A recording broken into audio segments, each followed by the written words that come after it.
Okay, maybe, but sometimes it's at least possible that something that's false helps you to survive. You know, the rustling in the bushes, believing that that's a lion every time or a tiger, even if it's not.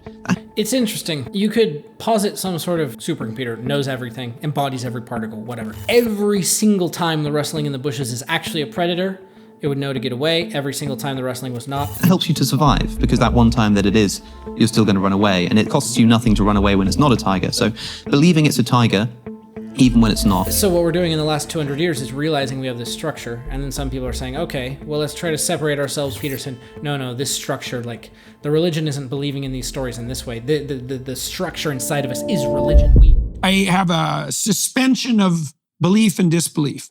Yeah, and that's fine too. I think part of the reason that I've been able to be an effective interpreter of the biblical texts and a relatively scientific interpreter is because I approach the texts with respect. The same respect that I would approach a lab animal. It's like, I don't know what this is. Like, I seriously don't know. And I'm not going to come at it with axiomatic assumptions that are unquestionable. I'm going to try to see what's right in front of my eyes. I'm going to try to see what mystery reveals itself if I take this phenomenon seriously. This is one of the things that I find puzzling, for example, about Dawkins. Because Dawkins formulated the idea of meme, which is, by the way, the same idea as archetype. It's exactly the same idea, except he just stopped. It's like, okay, there are memes, they're selected for. Okay, selected on what basis exactly? Does that mean there's a hierarchy of memes? Are the memes more likely, are the memes that are conserved more likely to be, what would you say, viable organisms? And if they're viable organisms, are they microcosms? This is really interesting in terms of the survivability, because there's a point, I've spoken to Richard Dawkins, well, a number of times, but twice on my podcast. And the second time, somebody pointed out to me that there might be a point of agreement between you two that has been overlooked, which is that, I don't know if you've ever come across the evolutionary argument against naturalism, or the argument from reason, the idea that if you're a materialist, you can't trust your reasonable faculties. So Alvin Plantinga formulated this very well, very, very geniusly, I think, in saying that if you believe... Yeah, no, I don't know if I necessarily agree. I still need to figure out exactly which arguments are which, like presuppositionalist, contingency, Plantinga type. But there's these arguments, you know, in order to even trust your faculty of reason, you have to presuppose some sort of designer that designed you to pursue reason, to be able to understand reason, because what? Natural selection does not select for truth-seeking or, you know, clear seeing or objectivity. Natural selection selects for fitness. And this is ironically kind of Peterson's very argument, is that natural selection built this kind of narrativizing mechanism, this mechanism that collapses the vast quantities of information in the world into these things that can be perceived and interacted with. And through the years, those become these archetypes. They work into our subconscious. You know, we tell stories about them and act things out, and it's in this tension. But yeah, there's this Plantinga style argument that's like, you can't even trust reason because you don't believe there's a God. You believe we evolved through this kind of random process. And so you're not even selected to see things as they are. If you believe that evolution by natural selection happens materially, what does natural selection select for? Survivability. So if you're a materialist, that means that the very rational faculty that you're using right now evolved not to be sensitive to truth, but to survivability. Yes, that's right. And if that's the case, well, definitely. Why do you believe in the truth of evolution? Well, because you've been rationally convinced of it.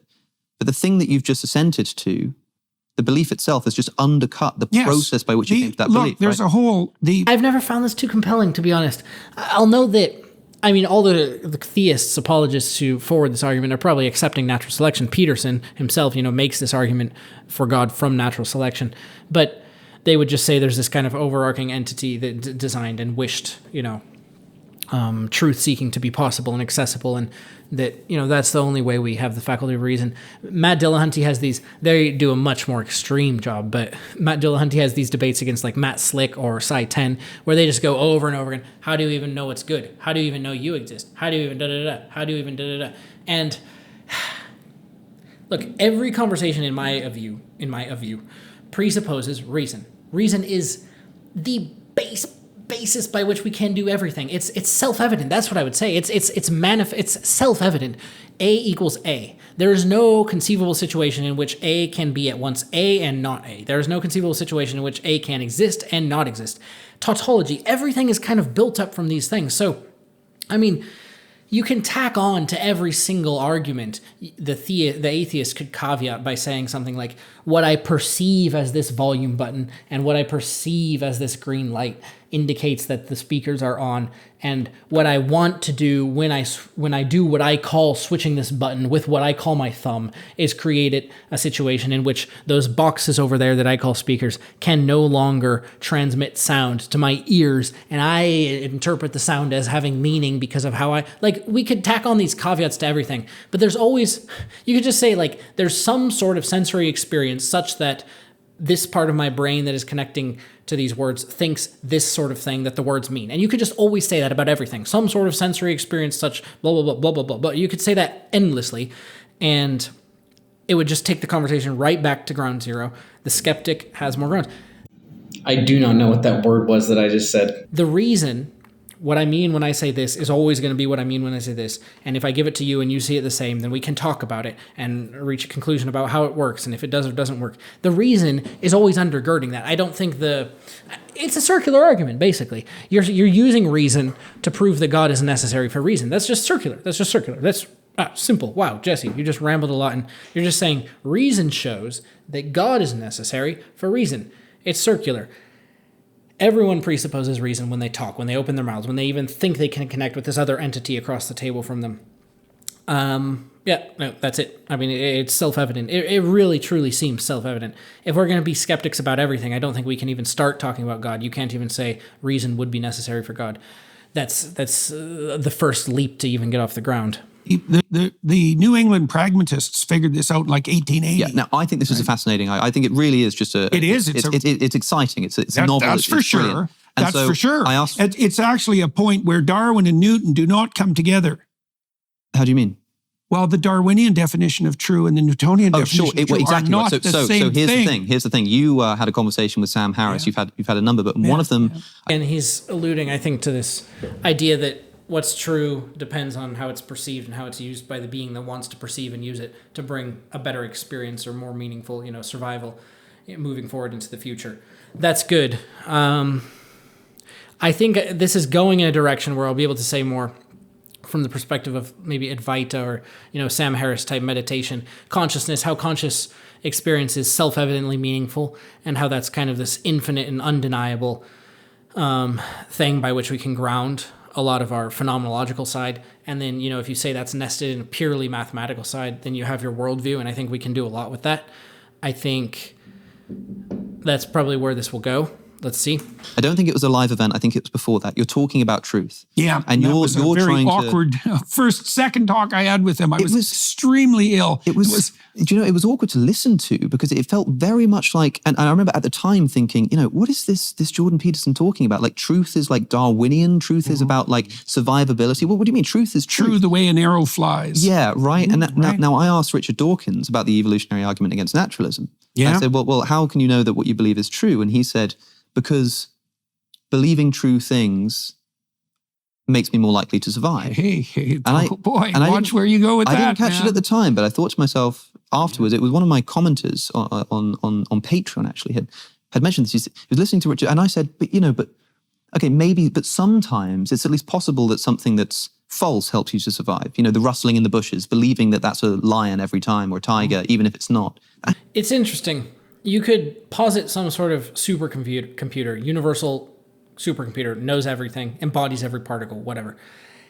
Every single time the rustling in the bushes is actually a predator, it would know to get away. Every single time the rustling was not, it wouldn't care, and it would survive. And it would survive better because maybe the rustling in bushes is a prey, or maybe it means like a wind is coming and you have to do something specific.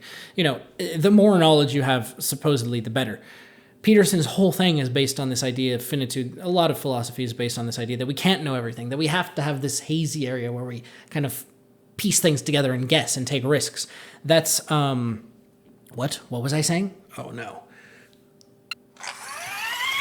And there's an evolutionary argument for that. And because we are finite, it's the sort of brain we have that requires that we have this extra anxiety for this thudding in the dark or the rustling in the bushes. That's where anxiety comes from, supposedly. Loss aversion. You can be 100% dead, as Peterson always says. So because of the sort of brain we are, we can't know every time it's a creature. We can't certainly know every time it will be a creature for our grandchildren and our great-grandchildren.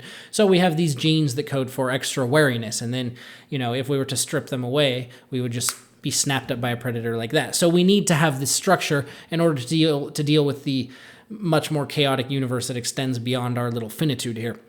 So the structure is necessary, maybe the most necessary thing for a being like us, finite, that's experiencing. And maybe that experience, the experience of finite beings like this, is the most meaningful thing a universe can have. What do we want to just be a supercomputer? So maybe it's the most true and the best way existence can be, and it requires this kind of reducing mechanism, this fiction, this belief in a fiction, this anxiety for the rustling in the bushes that helps us survive because of how it structures our brain. But it's not actually the belief in the false thing that's helpful, right? It's the structure.